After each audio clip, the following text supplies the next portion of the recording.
Right. Welcome everyone to season 5, episode 6 of Campfire Talks, brought to you by the Camp Network team, which is part of Camp Support. We're going to be talking today about the experience of Burning Man and the use of outside services. Depending on your camp size, you may use one or more OSS services at the burn.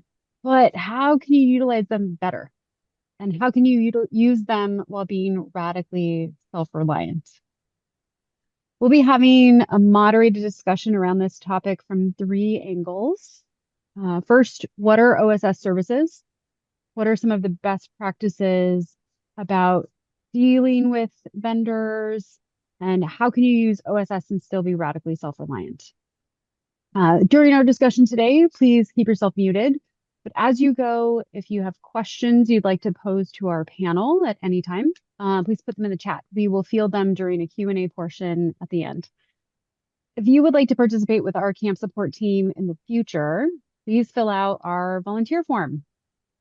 We'd love to have you join our team, help produce some of this amazing content for us. The conversation that we're going to have today will focus on some of the broader considerations and impacts of OSS at Burning Man, but we'll have other tips and resources at the end. As we get going today, I want to introduce the panelists that we're going to have joining us. We have Papa Bear from Placement. His first year on Playa was 2005, and by 2007, he was co-leading a theme camp. In 2013, he joined the placement team and was the lead for the 9 o'clock sector from 2014 to 2019. He's now the placement assistant manager, supporting the volunteer teams under the placement umbrella. We also have Matt Morgan, also known as Hazmat, the associate director of business operations. He oversees several Burning Man departments, focus on internal logistics, external services, including the airport, BXA, BXB, and most relevant to this discussion, outside services. He's been involved with Burning Man since 2001, mostly with DPW and event operations, until 2019, when his responsibilities expanded to encompass additional departments.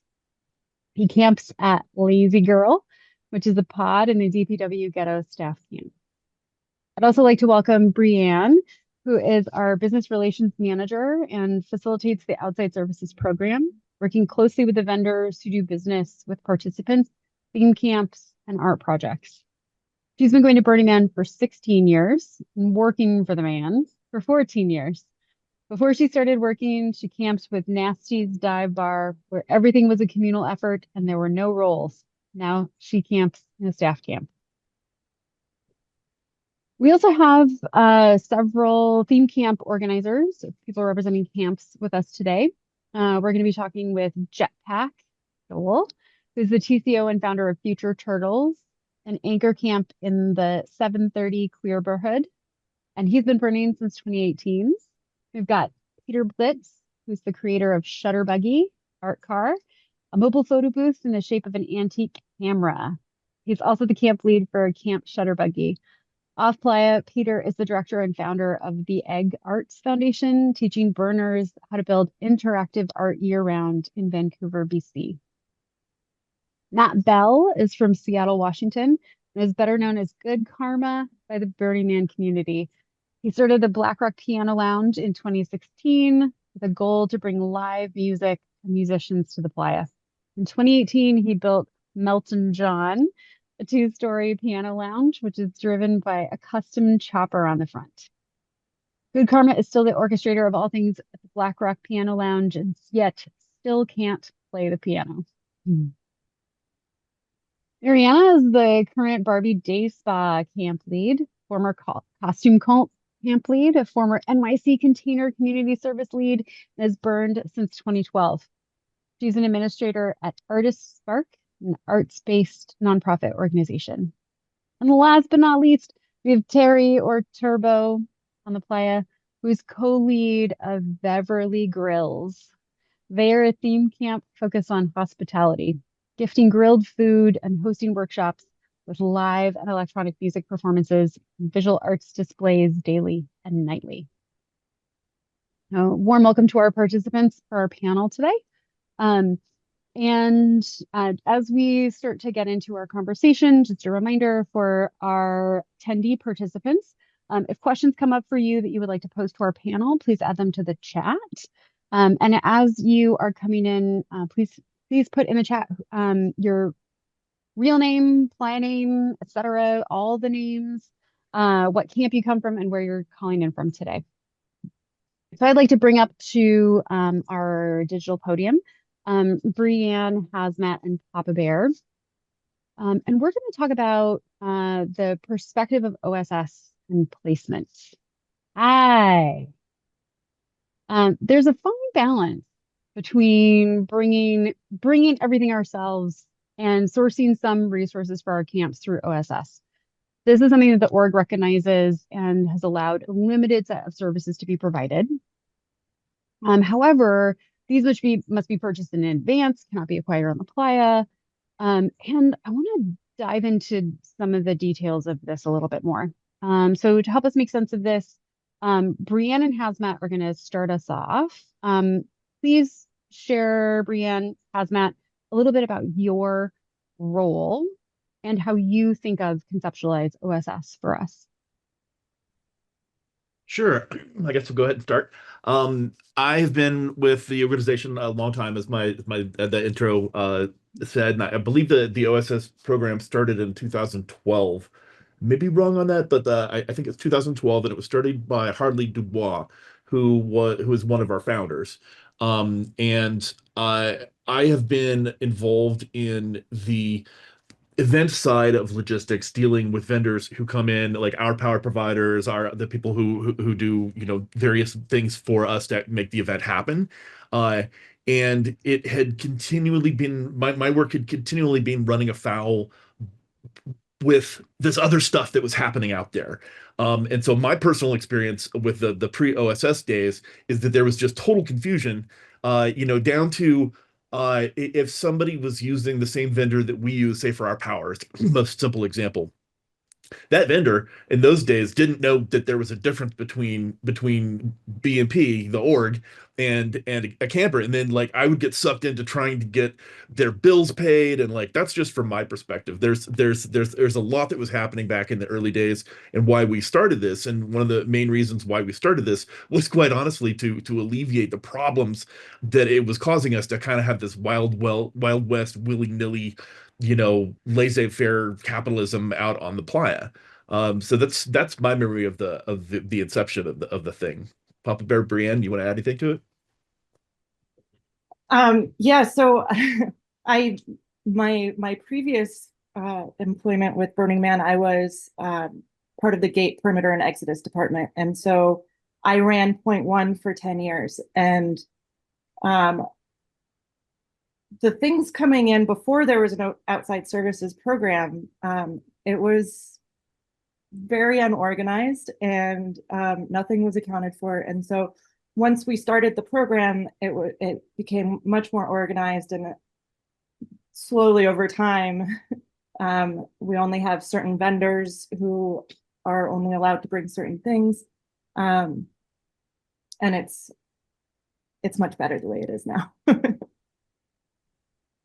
Yeah, for me as a volunteer back in the tens, I don't know what you call it, 2012 through 16, it was hunting down deliveries that were unauthorized and looking at stickers. And even that in the early time, I didn't even know what stickers I was looking for. I'd be like, I found a thing. There's a container. So no, it's fine. Does the sticker say Willie on it? Yeah, okay, it's cool. And trying to understand the whole system because it was so new and not really like nailed down yet. It is definitely much more organized now.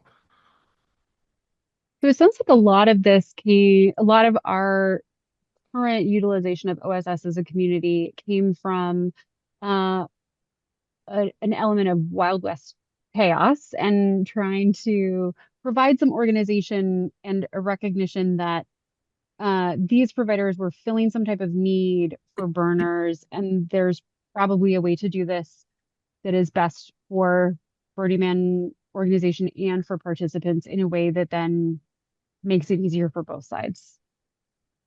Yeah, Yeah. absolutely. Yeah. Good summary. Yeah. What about kind of how it's evolved over the years, both in terms of how we use it, or how things have changed in how OSS is present on Playa over the years? Um, I think something important to remember about the whole situation with OSS, and I definitely want to emphasize this point is that um we are we're a reactive department in the off season, which now is still counted as the off season. It's just me and Brienne. Like we don't have a staff. We don't have a lot of people to do a lot of calling around and like trying to entice people to come out. This is almost entirely driven by the theme camp communities, asking for certain things and going and looking out in the world and finding a provider that can provide that thing, and then sending them our way, and then we can put them through the process and getting the permits with the BLM and all that stuff. Uh, so the growth of the program and the items that are actually allowed through the program are kind of driven by the community. And so I definitely want to put that out here for this group and to spread it, far and wide, that if you want something in the program, go out and look for it. Approach a vendor and see if you can source it. See if you can, buddy up with other camps that are looking for the same thing. We can provide some limited support, absolutely, for troubleshooting and helping people get through the system and all of that. But it's not like, because we get asked all the time, it's like, why don't you have more solar equipment or whatever? And it's not set up that way right now. So help us out. Yeah, and another thing that we lean on participants to help with as far as vendors go is to help enculturate them to the way we do things and the way our culture is on Playa. Yeah. And I did want to specifically answer your question in terms of evolution. It's been it's been a fun ride, an interesting ride for sure. And when the program started out, it was very adversarial. It was basically started to solve a bunch of problems that were caused by consumerism on Playa. And it's like, my God, consumerism on Playa. This is absurd. This is a decommodified space. And it's like, yes, and it's also a thing that, realistically speaking, is gonna happen. And if there's a will, there's a way. And so people try to find ways around stuff, and it just like caused us to create regulation, and I think that one of the things that happened in the early days is that the whole program and those who use the program are kind of stigmatized. Basically, we have these vendors, these providers that are coming out, and they work other events all over the country, and they come to us and they're like, I feel shame coming to Burning Man because they catch hell from participants. They're told constantly that they're doing it wrong. And so one of the things that we're trying to do in very recent days, like since the pandemic, is take a look at that again and try to figure out how we destigmatize it, both for the vendors and for those who are using them, and figure out how they can do it right. We can all do it right, and we can acknowledge a thing that is happening, and not like keep shoving it over in the corner and pretending like it's not happening, because it's not getting us where we want to go. So that answer your question in terms of evolution. It's been a real whack-a-mole department. Yeah. I mean, I think like most things, if not almost everything at Burning Man, it's if you want it, make it, build it, bring it. Um, and we're also part of a community, and that community includes the people that we are helping to bring to the playa in terms of the outside services that they're providing. So we are also responsible for them becoming a part of the community. Absolutely. Yeah. What about I know that there have been quite a bit of changes um over the entire time that there have been OSS providers, but particularly kind of a back and forth in the last couple of years. What are the main changes that are in store for this year's 2025 burn that we should be aware of? Well, the biggest thing for sure is that we are allowing delivered housing again. To follow right on with what I was saying previously, uh, our our decision to disallow housing was based, a lot of folks, worked with us in the cultural direction setting that we did over the course of several years, taking a look at how we can shape and guard our culture. And, one of the things that's kind of universally frowned upon, or at least not widely loved, is concierge camping or turnkey camping. And it is, it's true that delivered housing, one way or the other, always plays a part in kind of camping. The problem is that we got rid of it in the hopes that that would kind of solve the issue, and all it did was basically push it back into a problem for the gate. It turned into another whack-a-mole situation where people were just working around the system, and so it countered the whole purpose of the program itself in the first place. That's the biggest thing, is that we're bringing back housing. We started with approaching the providers that previously had worked with us, and most of them pretty enthusiastically jumped back in and are ramping back up. Post-pandemic, some people have sold their units, and it's kind of a new world. So it looks like it's going to go fairly well this year, but that's we're kind of waiting and see. But yeah, that's hope that answers the question.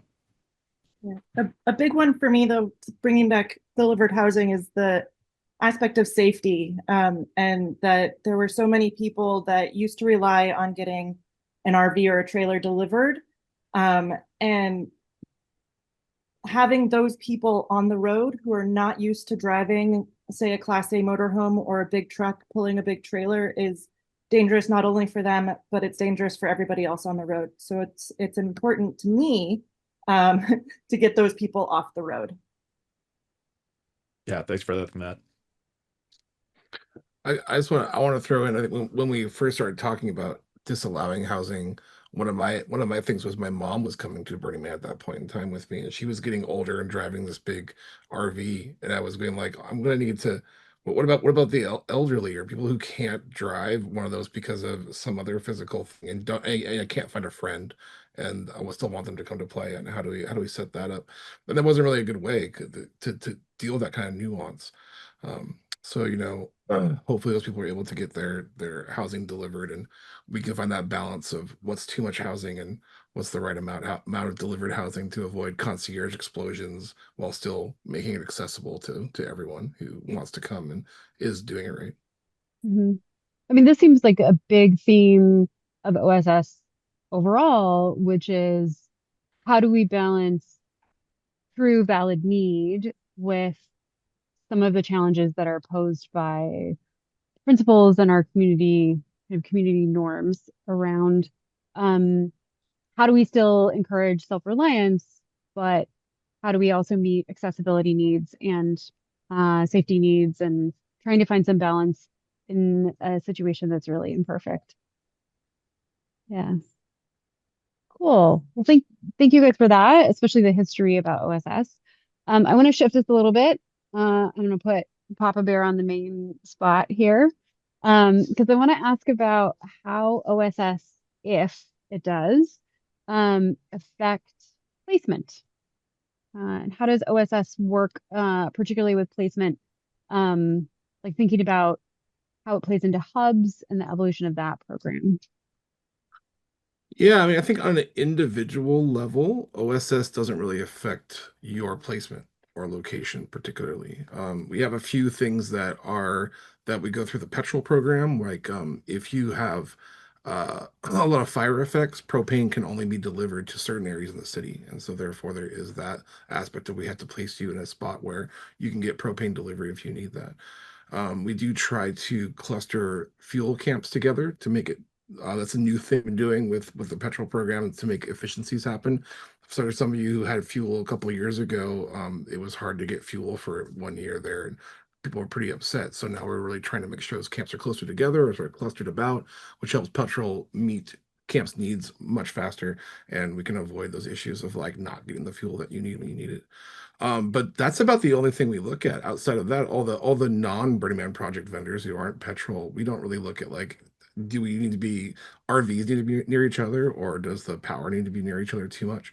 Um, I think where it comes down to is that camps that become too over reliant on OSS, those are the camps that we might reach out to and have a conversation with, because we do look at the end of the event how much stuff that a camp is rented, and what vendors and whatnot. And there are definitely the obvious camps that they're getting everything is done. They're doing all their stuff through OSS. And it's like, do you really need to do that? Ecozoics are the new sexy, right? Everyone wants an ecozoic, but they're still porta potties and they're just fine. You can still go use a porta potty. Did you really need that ecozoic, even though it's super sexy? And so that's kind of what we look at. And so we might reach out to you if you've got such high needs and resource usage, to ask like what's going on, try to understand why you need that so much. For hubs, what we would certainly hope to see is that the camps getting together are sharing those resources. So instead of three camps all renting a 75 kilowatt generator that's way more power than those three individual camps need, they're getting 150 or something that can actually like pull the power they need for all three camps together. And that reduces the number of units coming to Playa, reduces the amount of time that a vendor's working on stuff. Hopefully saves money because it's only one generator, not three. Your power distro might be farther out, but that isn't what it is. So certainly what we want to see with hubs is to reduce the amount of need of OSS by sharing it together and spreading that love amongst a group of camps. And that also makes it look like you're using less stuff because it's really being shared across so many camps, as opposed to it's your one camp where you have everything: power, ecozoic, showers, fluffers. That's not actually currently a vendor thing, but you never know. Oh, I no. mean, if you want it, ask Right. for it. It's the one word that popped into my head. I was trying to find something funny in there on the spot. Outside fluffer Yeah, service is down. Bring me those chips and that energy drink. nice. I think Yeah, they call it theme camps, is what they call that, outside fluffer services. yep. Yeah, I think particularly it's really nice to hear, Papa Vera, that there is some like you were just talking before about like the conversation around delivered housing again, um, bringing up some concerns about an explosion of concierge camps, and that there is um, awareness, particularly within placement, as you're talking about, of looking back on things to have a bit of a check on that so that it's not just like, oh, free for all, everyone can get everything delivered. Like there are some eyes on that. Yeah, definitely. I think placement is always been the anti-concierge group. We do our best. Sometimes just hard to spot them. And sometimes you don't know it till they're on Playa. There's new theme camps every year. And if you haven't met them yet in person, it's hard to know what's going on. In general, with camps who are doing it wrong, we do try to acculturate them and give them another chance. It's the repeat offenders that we eventually say, no, you can't come back again, or say you need to take a few years off. A few of those we've publicly talked about, a lot of them we don't publicly talk about, and there's that. So, you know, get out your OSS usage. That is something we do, and post event when we are figuring out your standing and reviewing all the other things. Yeah. Anything that we should know about the Hubs program in this conversation? Has the deadline for this year passed? Yes, yeah. Hubs is yeah. To be in a hub, you need to fill it out at the same time you're filling out your place camp questionnaire, and it's due during the theme camp deadline. We have different deadlines for support camps and theme camps, but it doesn't matter what category of camp you are. If you are in a hub, it is that Thursday in March deadline. This year was March 27th. That's because hubs are pretty complicated, and so we do a lot of work with the camps who are in a hub to clarify like what are you doing with your hub layout? Does this make sense? Is this even mappable? Because mostly for the larger villages that were coming out of being used to being able to create their own crazy squiggles within their plot line, we're more rectangular, and so there does need to be some more conversations around that. And over the last couple of years, we've gotten it really a lot smoother, and we're still building it out. And hubs has been extremely popular. We have more hubs than we ever had villages because camps that didn't want to form a village are happy to form a hub. And so I think we're going to keep doing that doing that system, and it makes sense and people love it. And hopefully more resource sharing is happening and less reliance on lots of extra OSS and just enough to bring all your awesomeness and give it to the plan. Yeah, awesome. And maybe for Brienne, real quick, um, for having camps participate in OSS, like if I determine like my camp needs OSS for this year, are we passed for this year? Or are we talking about like a prep for next year conversation? If a camp needs to utilize an OSS vendor, Yeah. well, all of the vendors have already been approved. So the approved vendors, after I'm done talking, I'll put a link in the chat, are online. Oh, it looks like someone did that for me. Thank you, Peter. So you can access the list from the link that Peter just put in the chat, and vendors will take the new customers up until the very end. So some of them have more of a timeline, but most of them will take new people at any time. Cool. Yeah. Awesome. Thank you both. I really appreciate the information. And many thanks to Brienne, Hazmat, Papa Bear, the work that goes into the OSS team, and for sharing here, pulling back the curtain on what really goes into these supporting services on Playa. Incredibly insightful. And I think it gives us all a better sense of the scale, and complexity, the chaos, and the intention behind the infrastructure that helps make all of our fun stuff in Black Rock City possible. Really appreciate it. Thank you, Vesper. You. Yeah, thanks. Of course, the services side are only part of the story. So we're going to shift gears and hear directly from the folks who are on the ground, making choices about how and when to use OSS in their own camps. We have camps that we're going to bring up to the panel that use various services for various reasons. To kick it off, I'm going to ask our camps on the panel to tell us who they are and what they use. And then we'll shift into an interview style discussion with our panelists, like we've done with our Be More staff. Feel free to submit your questions in the chat to them, and then we'll have the last 15 minutes or so of our talk to answer as many as we possibly can. So if I could bring up to our spotlight, Matt Bell, Peter Blitz, Joel, Mariana, Terry. Cool. All right. Let's start off. Mariana, I see you first.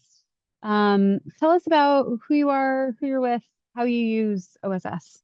Sure. I would like to start off by thanking Outside Services. It has improved our ability to concentrate on our gift and having the ability to contract with vendors to kind of handle some of the complicated logistics and kind of like put us at ease.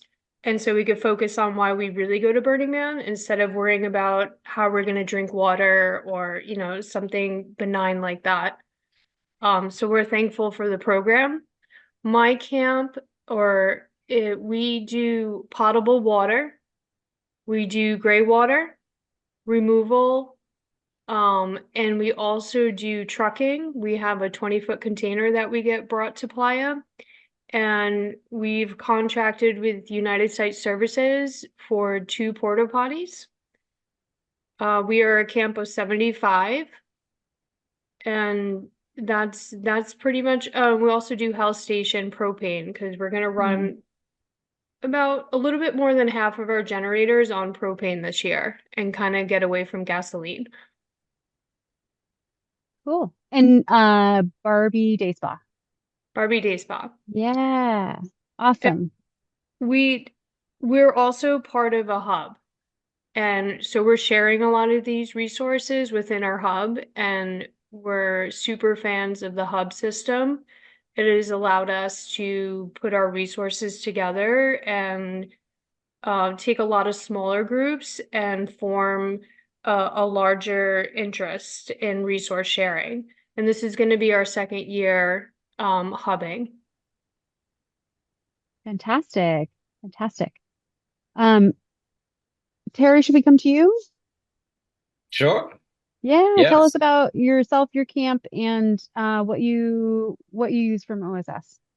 Yeah, so I'm a co-lead of Beverly Grills. We're a hospitality camp, but we're known for running grills for lunch and dinner and different events. So we serve up a lot of food, which requires refrigeration. So and we're also an East Coast camp, so we're based out of New Mm. York.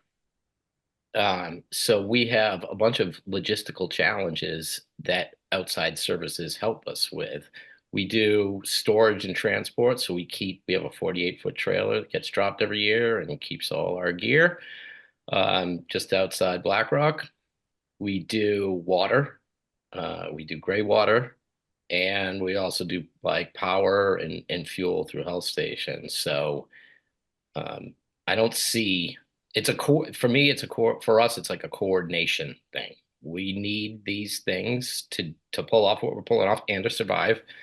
And outside services is like a well coordinated effort rather than having everybody bring in gallons of fuel or bring all the stuff from New York every year. Like it doesn't make any sense to do that.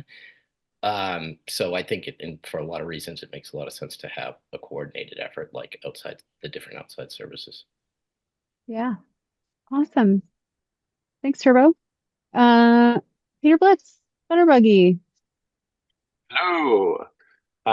We are very similar to Terry and Mariana, actually. So we're using outside services. We use Team and Logistics for potable water, and then we also use them to deliver two custom shipping containers. Kind of interesting story there.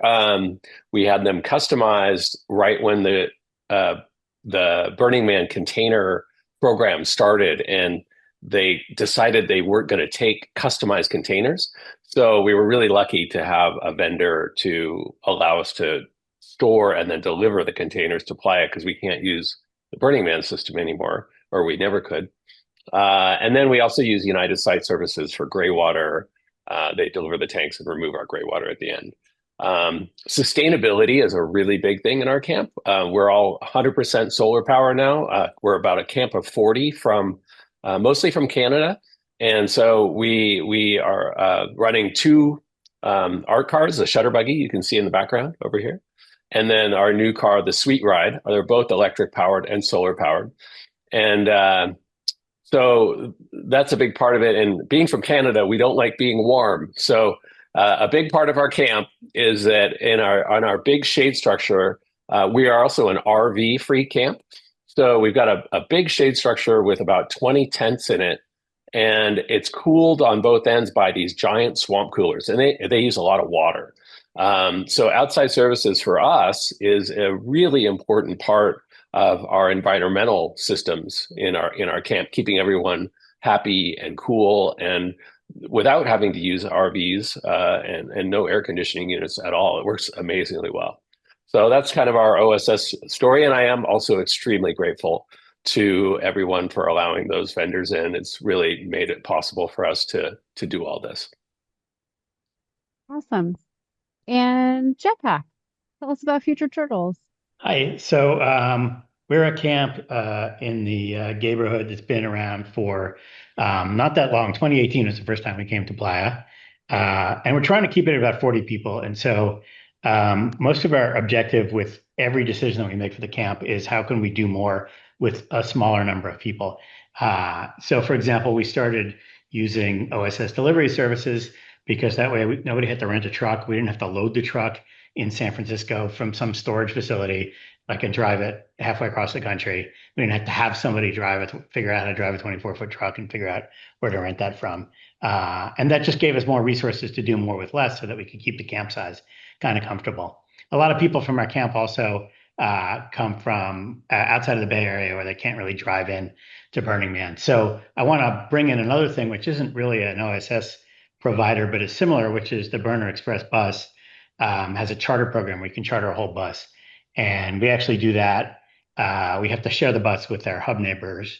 But what happens that way is it's just like a Burner Express bus, except that you get to decide what time it comes and it comes right to your camp. And so we have every single camper that's not on the build team. If you're not driving, if you're not driving in early with the build team, you're on our charter bus. That means we have no cars parked in our camp. nothing like that. That makes it a little bit harder for people to bring in their own bikes and their own tents. Similarly, if you're coming from Europe or New York, it's hard to bring a shift pod with you. So the camp owns a bunch of bikes and owns a bunch of tents, and we rent those out to campers every year. And that necessitates a little bit more storage. So that's a container that, in our case, Pike brings in from Reno. Yeah, we get water and gray water. Nothing to be done about that. Although we've lately bought a trailer and put some water tanks on the back of it, and we're going to try to fill those up ourselves in Gerlach to save a lot of money on the OSS providers. We have a generator. We actually started the hub, got into the hub system because the generator that we needed for our peak usage was, even if we rented the smallest one, was way more than we needed. And so we actually added, I think this year, we have 6 camps in our hub. And we just give them extra electricity because it's essentially free given that the generator is running anyway. And those are our main OSS uses. We do sort of try after we tried to come to Renegade Burn. Some of us made it, some of us didn't. But after Renegade Burn, we sort of swore that we wanted to be able to come to Burning Man without org support. And so we started building shower and bathroom facilities in the back of a trailer, water facilities that we have our own. We started building a kitchen trailer so that we can sort of tow something in with all our food and then tow it out. We don't have to build a kitchen on Playa, saving time and effort. And all this is sort of a part of if we ever wanted, it ever came to a time when the burn wasn't happening, but we wanted to go burn anyway, we actually have everything we need to do that. So zombie apocalypse, I'm coming to your camp. Great. Got it. Love it. Good Karma, do we have you for Black Rock Piano Lounge? Jetpack, are you going to take me for the zombie apocalypse? We did pretty well during the mud apocalypse. We had an 18-hour party because everything was still working in our camp. We had everything we needed. So the DJs just put on music, and we were the only camp that was still alive for blocks and blocks and blocks. And we had probably 500 people dancing in our camp for 18 hours during the mudstorm. Nice. Love it. Woo. Okay, I'm gonna as we shift into kind of our interview format, I'll pose some questions and feel free to for my panelists here. When I see you come off mute, I'll know to call on you to answer the question, or you can just jump in. So thinking about the types of services that each of your camps use, can you discuss the thought process behind utilizing a provider versus bringing it in or doing it yourself? And I know some of you have started to talk about that already, but are like kind of around distance. But tell us a little bit more about like what was the process of thinking about that happened? Yeah, Peter, start us off. Well, we're all from Canada, so it's a pretty big trip for us. So, bringing in fresh water wasn't really an option for that distance, and we have a lot of people flying in that aren't driving the trucks down with the art cars. So that's kind of a no-brainer. And then, just the way that we use the water to support the camp allows us, it's a really cool kind of like overall effect that we've created where people aren't bringing RVs. They're able to travel super light because we've got water, we've got the comfort of an RV, but a tent that's stored in a shipping container that arrives on Playa. So people are literally just traveling to Burning Man from Canada on a flight with one suitcase and a backpack. And so, most of us are doing that. And so that Outside Services lets us do that.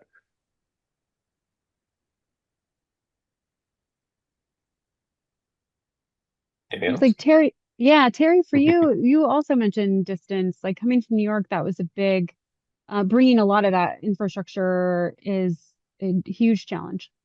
Yeah, we have 5 refrigerators, 2 chest fridges, a 50 by 40 stretch tent. We have almost 1,500 square feet of like Playa Lab shade structure. I mean, we have a lot of assets that need to be stored and brought to Playa every year because we believe in that. So, it doesn't make any sense to like ship that across country. Now we do use like I know one of you was like coordinated with Custom Cult and the New York trucks. Like, so we also use that as sort of an outside service um, in Boston and New York and from other places as well. But so, yeah, transport of goods we do for our personal effects. And that's a challenge on its own, just like a few bins or whatever you want to bring. How many furs do you need to bring? But I think for like the infrastructure stuff, like we just it would be very expensive and wasteful, honestly. Like, like if you're thinking about any sort of sustainable practices, like we want to not be shipping it across country back and forth if we can. Water, like we could have everybody bring their own water and, for to some extent we do ask everybody to bring water, but we're getting, a cistern or multiple cisterns delivered full of water. Like there's a lot of advantages to that. It just makes way more sense rather than having everybody bring their own things. Similarly with fuel, like why not have a truck full of fuel than trying to deal with manage like in safety around that? Like, so yeah, for me, I'm an engineer and a builder, and I think about coordination all the time. That's the world I live in, and this is like a coordination challenge to do Burning Man. And I just see that as checking a lot of boxes to like how do we have a well coordinated effort to accomplish the thing we're trying to do. And it doesn't, for us, it doesn't take away from any of the like participatory experience of Burning Man. Like it's just that there's water there. We're still setting up and like getting water out of the cistern to usable quantities. Like we're, building our shower for in our gray water storage tank. It's just a matter of like what's feasible for us. And I don't know, it doesn't make a lot of sense to have everybody's individual efforts. Like we do plenty of work while we're out there. And to have this stuff coordinated, it would be like we could do it ourselves. We could buy all that infrastructure, but then we're only using it for, it sits for the rest of the year. We do that with enough of our stuff. I don't think, that's something I've thought about with like sustainability is like, and we're looking at solar and it's like, if I don't use it for 347 days a year, like how sustainable is that to buy a generator and have it just sit with all that sunk cost and energy?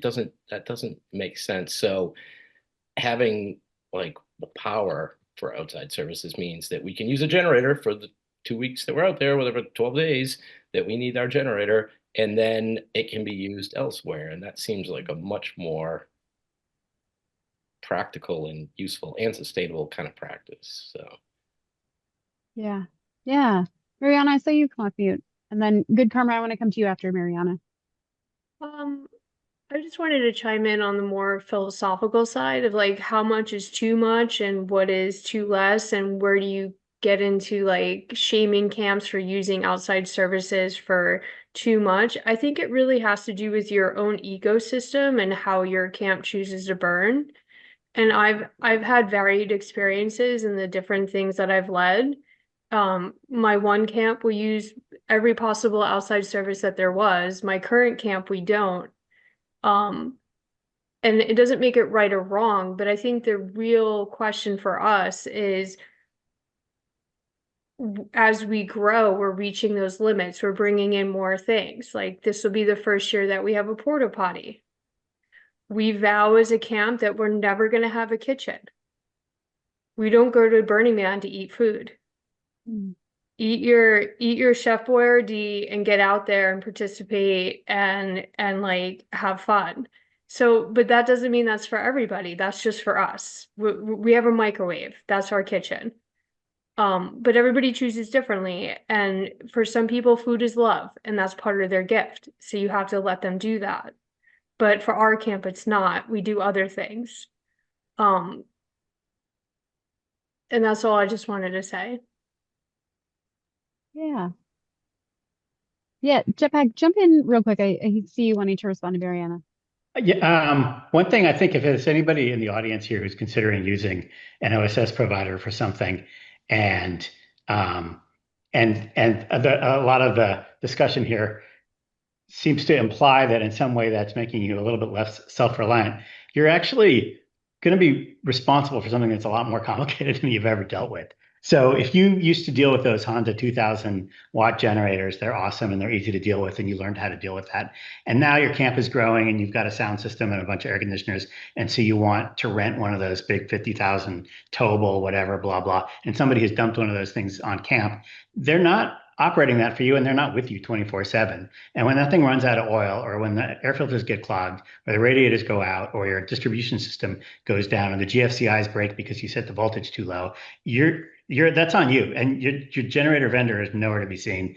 They might come help you, they may not. If you get one of those water tanks delivered, your pump is going to break, and then you're going to get it working again, but it's going to need to be primed. So do you know about pump priming? Maybe you do, maybe you don't. That's going to be entirely on you. And one of those gray water tanks that they brought you is going to spring a leak. Do you have the right tools to deal with that leak on your gray water container? And that stuff happens with every single vendor every single year. You are kind of having to have all the skills to deal with the emergencies in their department, because they're not really concierge providers. The generator provider dropped the generator off in your camp. They're not necessarily going to keep it working for you. And that means suddenly your learning curve becomes, I guess, steep, right? It's very difficult. Like suddenly you have to learn a lot of stuff about generators before you can use it. And so the self-reliance is still very, very much there. And all the Burning Man things of, I need to go find somebody in a neighboring camp that has experience with three-phase power, are still there when you use these OSS providers. Good comment. Tell us about what OSS services the Black Rock Piano Lounge uses and the thought process that was behind that, deciding to use a provider. Oh, we can't hear you though. Okay, how about now? There we go. Okay. Yeah, we had a lot of internal debate about what to do because with outside services, because we wanted to make things easier, but part of the struggle is the beauty, right? And we're like, we don't want to provide for us a fly-in camp experience, but yet we want people to be comfortable. And so we use we started out of necessity with using outside services. The first thing we did was we switched water to outside services because we were bringing our water in for 40 people. And that was like a massive undertaking and logistically just a waste of time, effort, energy. And we were like, it just was a mess. So that was our first thing we did. The second thing we did was all of the little generators that started springing up around camp were just a noisy pain in the butt. We felt like they were super inefficient. They were loud. They smelled. And so the second thing we really did was go to an outside vendor for power. And to the point that was just made, it still took somebody to design our power grid and to manage it. But it also, we're a music camp and we bring live musicians, and in all camps there are different types of people because you need that to provide an experience. Musicians tend to not be the type of people who understand how to build or want to build things. And we were having the struggle of trying to not grow camp because I put a hard limit at 50 people, but yet we want to provide a big experience. And so outside services allowed us to scale our camp to a bigger experience without having to grow the camp size, which I also think is some sort of weird like efficiency. And so we use container storage, we use power, and we do water. Those are what we do. And then we use the health station for gas for the ARC car. But those are the services we use, and it allowed us to stay a relatively small camp and provide a big experience because of the scalability that it provided. And I just think, and it's just so much more efficient. Yeah, thanks. Several of you have mentioned sustainability being either a primary focus of your reasoning behind choosing OSS or a really important secondary effect to using OSS. Um, uh, Thinking particularly about Mariana and Jetpack talking about hubs and being able to share in that way, so that instead of every camp bringing a giant generator that produces more power than they actually need, being able to hub together so that everyone is able to pull off of one that's shared. I'm wondering if any of you have anything else you would like to share about utilizing OSS from a sustainability perspective. Yeah, Peter Billis. Well, last year was our first year in a hub, like Mariana's done in the past, and it was really great. It was really successful. We just shared water, and so it was a great way to reduce our costs as well as promote sustainability. Because with water rental, you have, if you haven't done it before, some fixed costs around renting the tank and the pump. And then the consumable, the water that they bring and fill in the tank, that can be shared with all. The fixed cost can be dispersed among the camps that you're sharing with, and then that reduces the overall cost, and then you're just paying for the water you consume. So we had a great experience. The camps, we really arranged it kind of at the last minute. So our two neighbors, once we knew who our neighbors were, one of them reached out and said, "Hey, do you want to share water with us? Are you doing something?" And I'm like, "Yeah." And then another camp that was our neighbor, we also did it with them, kind of last minute, and it went really well. So I definitely, if you're going to do any kind of OSS for environmental stuff, I'd say just reach out to your neighbor, even if you never met him before, and just throw it out there. Are you interested in doing it? Because you're going to do it anyway, right? Yeah, and I think from a MOOP standpoint, like having one large container of water is far more advantageous than whatever 2.5 gallons that like everybody's bringing in. So if we can use reusable materials to transport things like water or what have you, then we're making a dent in a sustainable on our sustainable practices for an event that is somewhat inherently wasteful, and not that that's not meaningful, like, but that it is a somewhat wasteful event in some regards. And like any way we can employ practices that utilize, like, reusing things, that I think that's a good way to go. Yeah, Terry, you had mentioned um, utilizing OSS for things that you can use just during Burning Man, as opposed to buying something to use for Burning Man for, 12 to 14 days and then having it sit for the rest of the year. Yeah, I would love it if I could use that generator to do all events like at home. But like I can't transport that thing. I don't have the use for it. So it's like let's share a generator with other folks who need to use a generator in December or what have you. So I think that's a sustainable approach. We can always do better, but I think that's a good approach.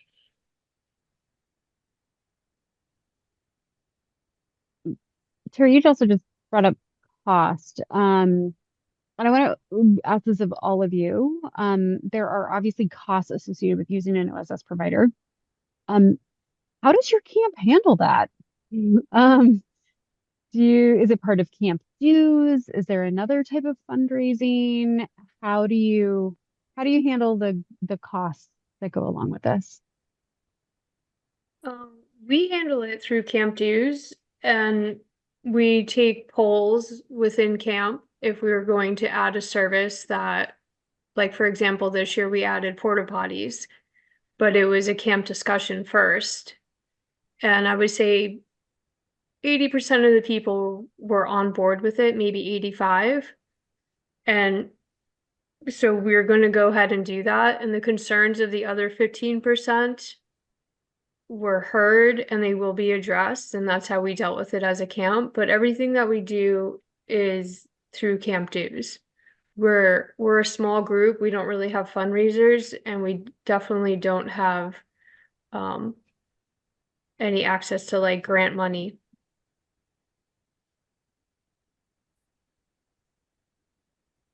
Yeah, I think it's fair to say that a camp that uses delivered services is going to it's gonna it can be pretty expensive, and there are ways to try to save money around the edge. But it's pretty surprising. A lot of camps reported to me that the water OSS providers that they're using this year came up with quotes that were like 30% higher than last year's.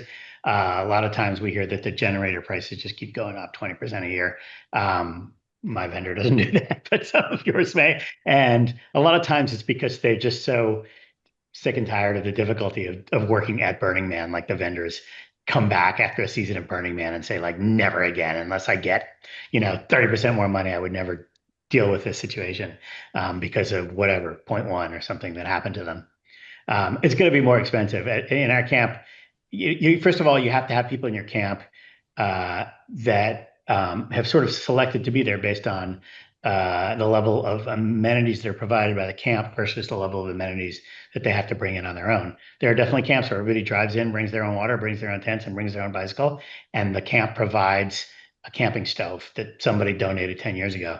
Our camp, you show up, and it sounds like Terry's as well. You show up with a suitcase, and Peter's, you show up with a suitcase from New York, you get on the bus that we've hired, you drive into camp, and then you work your ass off all week because we have 16 hours of shifts for you. But doing, useful, incredible things, just not bringing your own water to Black Rock City. So those are different types of camps, and they're all legit. And then on the equity side, we try to work very hard to make sure that everybody can afford to camp with us.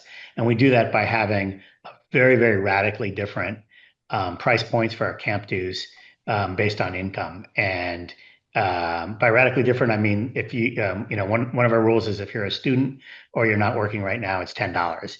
Another one of our rules is if you've sold a company, it's $50,000, and then that sort of eventually covers it with people at different levels and paying radical different amounts. And that allows us to bring everybody into the camp that we want without regards to their capability of paying. And then, really just select for who we want to be there. Yeah, we do the same. We have a camp dues. We pay and the hard part is we get people to commit to going in like January. Because again, we're trying to hammer out the right 50 people to bring. And I'm guessing at what the budget's going to be for the camp. And to your point, water went up this year. Our generator always goes up, so I'm curious who your vendor is, Jetpack.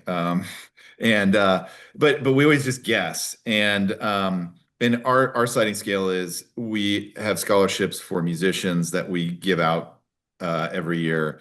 We then have, if you can't afford, and it's self-selected, there's no criteria for it.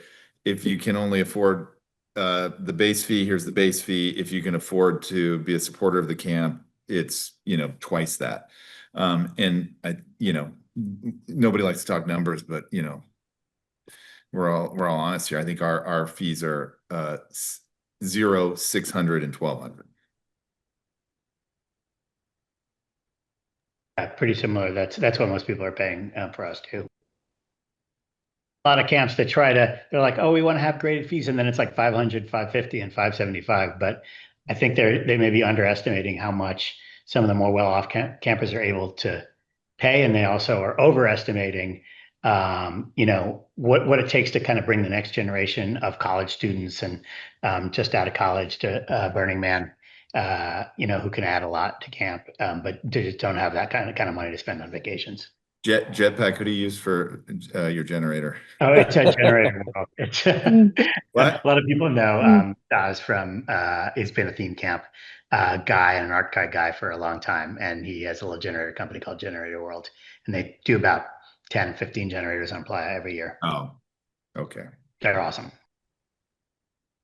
I think Peter, this did you year. wanna- I think this Okay. year yeah, go ahead. I think this year we calculated the water costs had gone up quite a bit. And so I think it was about $200 per person for just the fresh water for each campmate. And that was kind of our like lowest threshold. So like the other wonderful people on this call, we try to support low income campers as best we can and provide them with opportunities to participate. And get, the majority of their camp dues waived. I think we kept freshwater fees for everybody, though. That was the one thing.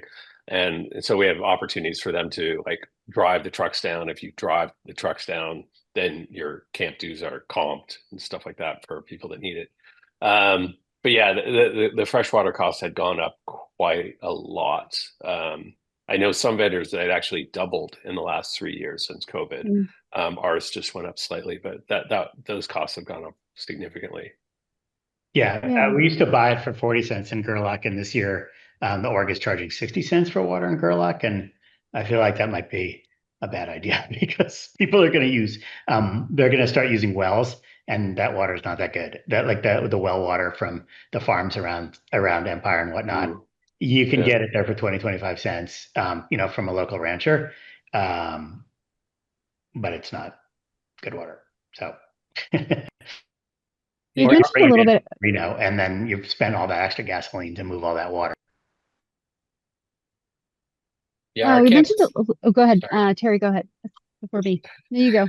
Our camp is very similar. We're sharing resources, so we're sort of all collectively agree on what we're trying to do, and then figure out what it costs to make it happen. I would say that we are not quite showing up with just suitcases. We ask everybody that they bring all their personal effects and their housing and bikes.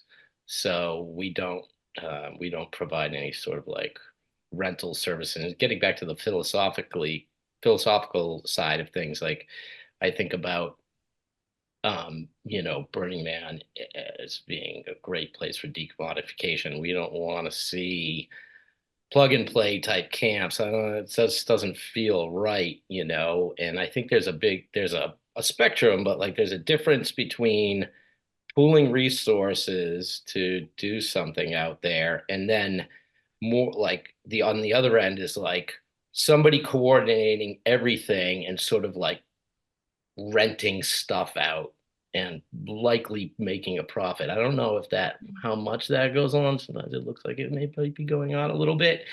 But we want to stay on that end of the spectrum where it's really we're pooling resources. How do we do this in a way that's like makes sense, as cost effective as possible, and still do all the wild things that we're trying to do out there, Yeah, that's a great segue actually, because I had wanted to ask you all about whether using OSS has changed the level or the type of participation your camp is providing, either on an interactive basis or like, have you noticed that using OSS has increased or decreased the participation of your campers, or increased or decreased the amount of things that you can then provide to the playa? Yeah, I'll start with that. Yeah, absolutely. And kind of to address Terry's points, there's no plug and play anything. We are supporting our campers 100% with the infrastructure that we provide, so that they can give all their energy into running our cars, and they work their asses off. And so I'm really happy to have more infrastructure in the camp. I know not everyone can do it, but we're lucky enough that we invested as a camp in a lot of infrastructure like tents and now even bikes as a camp. And then people can just use those for no cost and put all their effort into running our camp. And it's a really great experience. And people are really appreciative. I get it. Not all camps can do that. And I'm big on being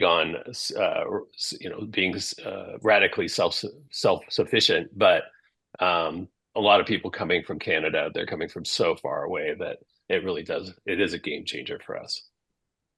Yeah, we have people who attend our camp from all over the world, and leveraging the things that outside services provides allows us to broaden the net, or the funnel, so to speak, and allow people to come that wouldn't otherwise normally be able to come. And the other dynamic too, which is probably not super popular, is the things that we can provide by leveraging outside service just takes that little bit of fear and anxiety away from bringing people who I really want to bring to come to attend. And I've had some, after all these years of doing this, some amazing, beautiful experiences with human beings that would not otherwise normally be able to go there unless I said, I have water, I have power.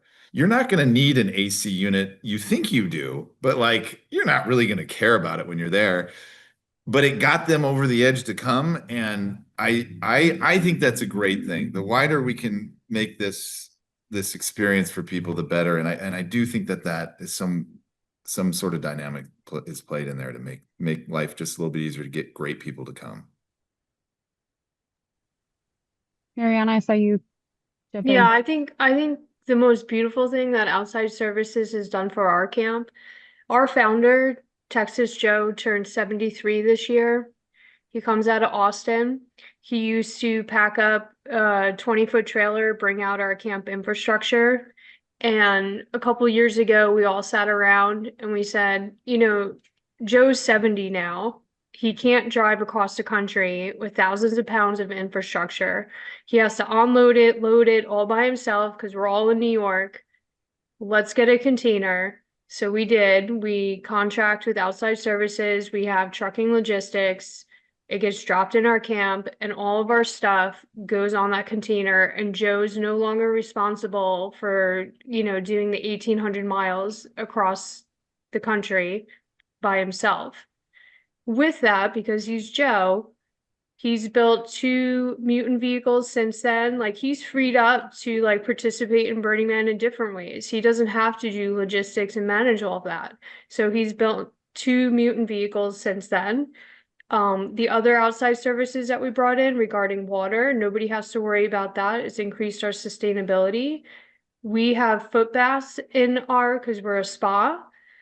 We used to have to suck up cooler water, and sometimes that is not good. It could have little bits of food in it, and you'd have to like pick it out and use that for the foot baths. And then when we were done with the foot baths, we would take that, put it in the swamp cooler. That is not a good idea. It's disgusting. It's absolutely disgusting. We have a water tank now. We can do as many foot baths as we want. During the day, we're completely packed. We've tripled the size of our frontage since 2019, and we have plenty of water. Our swamp cooler is fresh, it doesn't smell like feet. It's awesome. So those are the little tiny things that have like outside services has allowed us. So thank you, outside services.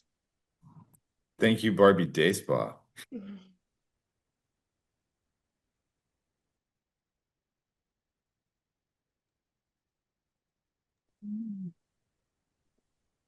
So I'm gonna ask a tough question.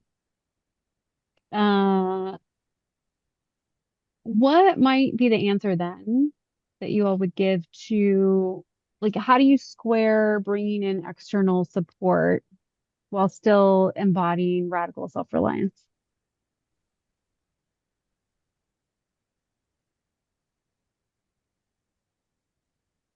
Well, I think we're being radically self-reliant by coordinating our efforts to accomplish a goal.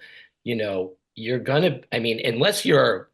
you're digging a well and pulling water from the earth in a container that you fabricated out of the metal that you mined from the earth, we're a collective community here. And like that, unless you're doing that, then I don't want to see anybody pointing fingers, because we are like always standing on the shoulders of giants whenever we do anything. And it's like, it makes no sense not to use what exists and what effort like the larger community, even outside Burning Man, has done to make the world that we live in. So, I think that's how I would respond to something like that. It's like, we have to do this. Like, somebody's already done it. Why would we ever think of like making clay pots to bring water in from the river? Like, we have like civil systems to bring water already. Like, will we not use those? Like, I think we're still being very radically self-reliant. And anybody who's been Burning Man knows you can have somebody bring you water there. It doesn't make it a whole lot easier when it comes to the survival aspects of it, you know? Yeah. I think a lot of it has to do with how you kind of approach the whole thing with your campmates, and like if you're pitching it as, you know, hey, we're like a Coachella VIP camp. Come on, we're not that at all. So I think a lot of it has to do with that approach, and so we're acculturating people to radical self-reliance the whole way through. And you know, yeah, we do have water as part of our camp, but the people in the camp are volunteering and learning as part of DPW shifts how to operate and maintain pumps and water systems and things they really have never done before. In a way, we're teaching them to be more radically self-reliant, giving them new skills that they'd never had before, so they can do that sort of thing in other areas. And you know, we're bringing those skills back to, you know, the regional burns and all kinds of stuff. And so I think people are learning a lot by being part of those the operating of all that OSS systems that we have in camp.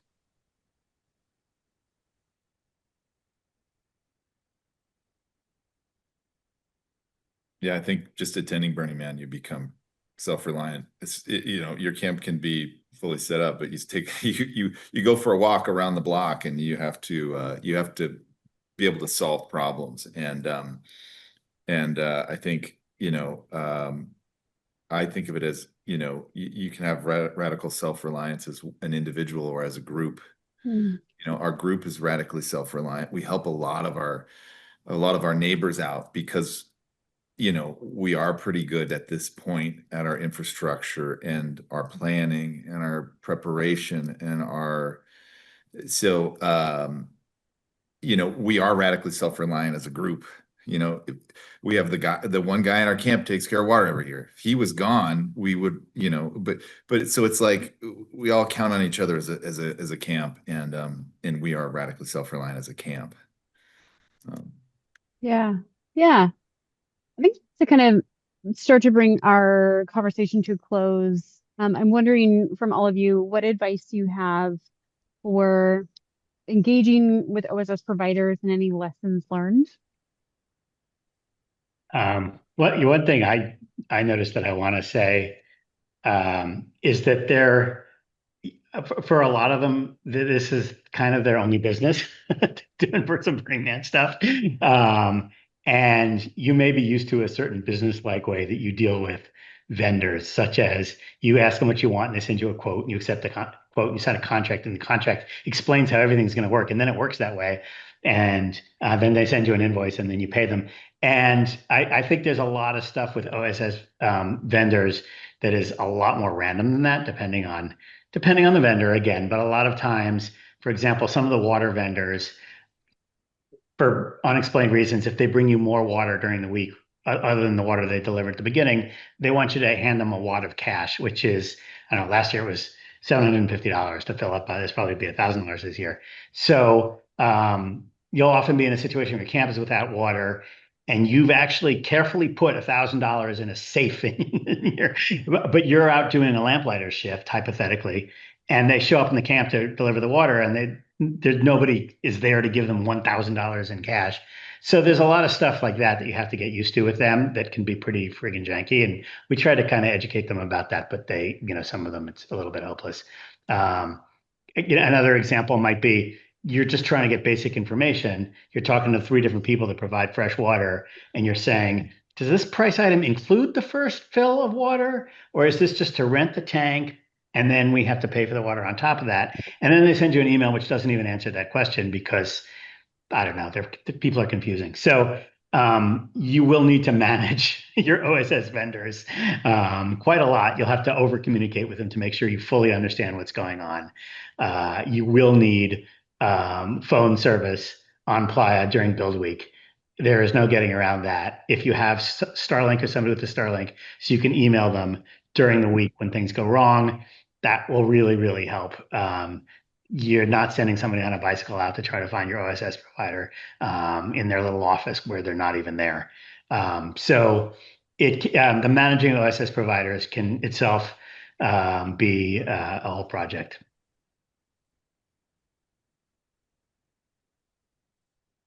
I would add to that. I agree with everything that you said, Jetpack.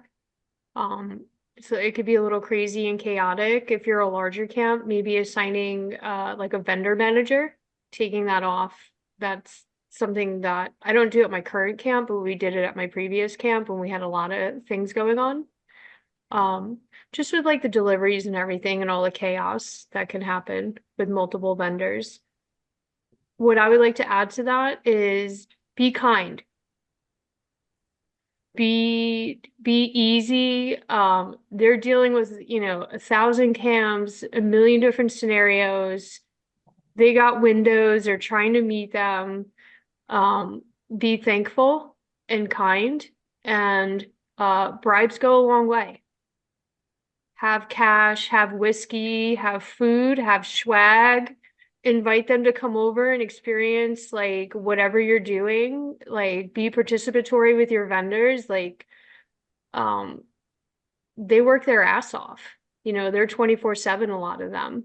And if they didn't make it when they said they were going to make it, it's not because they're not trying. It's because a lot of things got in their way, and they will get to you. So just be kind. Yeah, that's great advice. And I just wanted to add to that if anyone here on the call is going to do this for the first time, water vendors or gray water or waste removal, it's I know we're going to move on to questions, so I thought I'd throw this in there. Really, you have to give yourself we always give ourselves a 2-day window with the vendors. Like they do work on schedules. In the past, we've had them like say, oh, we're going to deliver your water on Thursday. It might not happen for one reason or another. Weather is one issue. It might not happen until Saturday.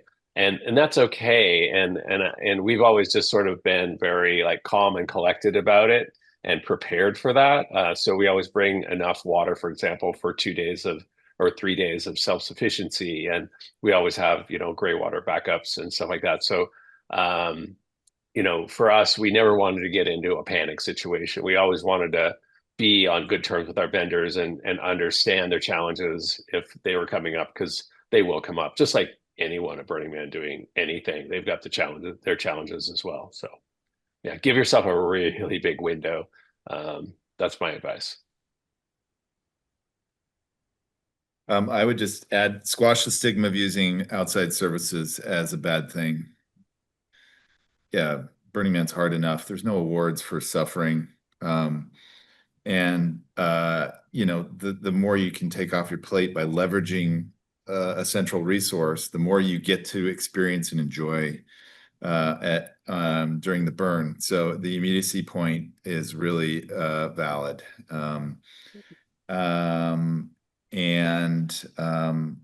I would just say, a shameless pitch for Brad at Pike Construction has made my life incredibly easy. And he's a great guy. His team is great to work with. They store your stuff. They allow you access to your stuff. They bring it on time. They put it right in place. He's helped me with the art car. He's my one-stop shop when I don't know what to do. So I would just look him up on outside services. This has been a really rich conversation. Thank you all for being willing to talk about what you do with your camp, your experiences. At this point, we want to open things up and hear from our audience about their questions. So we've been gathering some questions throughout the session from the chat. And I want to invite back up if we could re-spotlight Papa Bear, Brienne, and Hazmat as well, so that we can pose questions to our camp leads and Burning Man team members alike. And then we will dive into our questions. Larry's one of our Camp Network teammates who's been collating your questions from the chat. Larry, what kind of questions do we have for our participants? Yeah, we had 2 questions that came up from PETA to Terry. How does your chest freezer tolerate being stored in the container and moved to playa? I've always heard that those freezers can be really touchy. So we're careful of bringing ours in a truck stored at home. Yeah, we haven't had any issues. You do need to keep it ajar, otherwise it's going to get funky. But I mean, you need to have it like you can't be, supporting too much stuff on it. I mean, you need to pack it right and leave it ajar. But it's been fine for us. Awesome. Very good info there. Anybody else? We're the same way. We have freezers that we put in our container every year, and they work just fine. They've been going back and forth for years. Yeah, same with us. And I've seen how those containers get knocked around when they load onto the truck. It's no joke. And our freezers have done just fine. All right, let's see. Next question is from Reese. Anyone care to share any issues with outside services, fuel not showing up, bathrooms not getting pumped? My experience has been mostly negative. I would love to use OSSS, but unfortunately, I feel forced to do everything myself. So thoughts on that? Anybody want to take that? They're gonna be they're gonna be like 95% reliable. Like we've said here, the playa is not a place where everything always works perfectly. I think there was one particular OSS vendor that really fell apart 2 years ago, and like maybe had not hired enough people or whatever, something was going on. And literally everybody that used them was not getting the service that they had contracted for, and it can be a pain.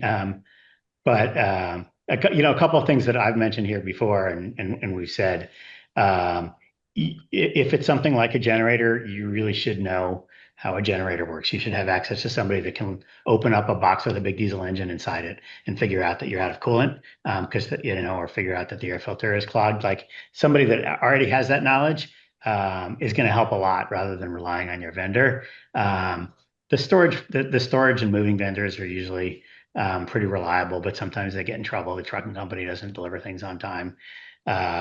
You have to be pretty flexible. And there are vendors that are, kind of over reliable and just really just do a really, really great job, and they know it and they charge a premium for that. And then there are big nationwide corporations that do their best. Awesome.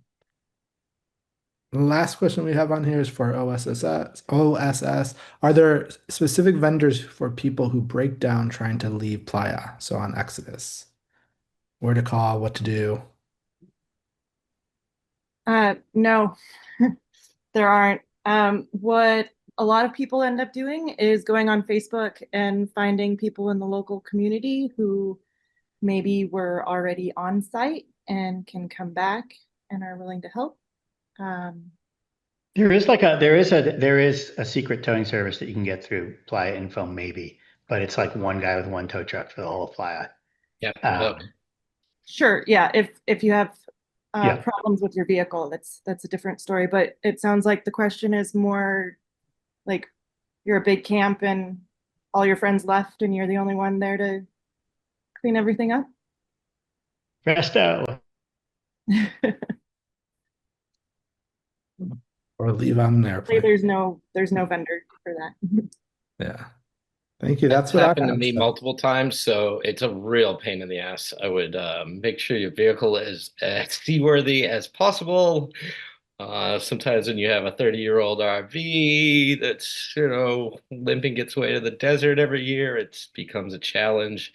But that one's just tough. You're gonna have to sit and wait, and hopefully your friends can leave a bottle of whiskey with you and a couple of crackers, because you might be there for a while getting that one worked out. It'll get worked out somehow in Nevada, but it's be patient, and hopefully you don't get into that situation. Call the outside fluffers. They'll make it more fun while you wait. One thing that people don't be surprised by how much there's an algorithm at Burning Man where you have a problem and you just start walking around in circles, getting larger and larger, and everybody you meet, explain your problem and tell them what your problem is and ask them if they have any suggestions for a solution. And that usually within about 4 minutes gets you a solution. I mean, finding somebody, car won't Totally. start. 90% of the time it's just the battery, and there's somebody who knows how to fix that. You're having a problem with a generator. Yeah, eventually you're going to hit somebody who has seen a diesel engine before in their life and, may be able to get it started for you. Really just relying on the people that are in the closest radius to you is a great algorithm anywhere at Burning Man. Love it. And I did put a couple links in the chat, so if people could fill those out and give us feedback. One is for the Campfire Talk, and if anybody else is interested in volunteering with Campfire Talk. And I believe there's one more question that just popped up. Let's see here. First time directing contracting OSS. Does anyone know the length of pumping hoses? I think there's some answers in the chat. Agenda put for MECO/USS for the pumping hoses. What's the standard length? Does it vary? So we have 20 feet, 200 feet. What jetpack set is most common? So those are some Lay out your camp so that anything that needs access to a truck is 20 feet from the street or a fire lane. That is absolutely the smartest play right there. USS states 30 feet max for servicing, but I would go a little bit more conservative than that just in case. awesome. Well, that's all I have. So Puppy or Yep. Right. Thank you. Vesper had to take off, so she asked me to close. I wanted to let you know that our next Campfire Talk is in 3 weeks. It's being produced by Larry, who just handled the questions for us. And what we're going to do for that talk is break people into sectors and just do breakout groups. And people can go to the sector that they want to go to and just talk about their camps and get excited. So it's just kind of a hangout, a sector by sector hangout time. And that'll be 3 weeks from tonight. I also want to give a plug for the Camp Network team. We put these monthly-ish talks together we start around October meeting and we do it through the end of this month. It's a great group of people and you get to meet lots of camp leads and pick a topic that you're interested in and get other camp leads talking about it. If you're interested, Larry has put up the volunteer form. You can just fill that out and we'd love to get in touch with you and get you involved. And we have our talks are recorded. They're up on YouTube. So if you just Google the Burning Man Campfire Talks, there's a playlist for each year of all of the talks. So all of these resources are here for you. And I want to thank the panelists. This was a spectacular talk. Thank you all very much. It's really good to hear from the org, from the OSS folks, as well as placements. Always great to have you on, and thank you for the camp leads. This has been very, very helpful. My Camp Religious as Fuck, is going to be using OSS for the first time this year. And I was really excited that Regular wanted to produce a talk on OSS. We're going to be getting water in gray water. So I really appreciate all of your wisdom. Thank you all. And if you are on the call, please feel free to mute yourself or unmute yourself and say goodnight. And we'll have this up on recording in about a week or so. So thank you all very much. Thanks, Bye, guys. Papa Bear. Good to Goodbye. see you. Bye. Bye, Thank you everyone. guys. We'll see you in the dust.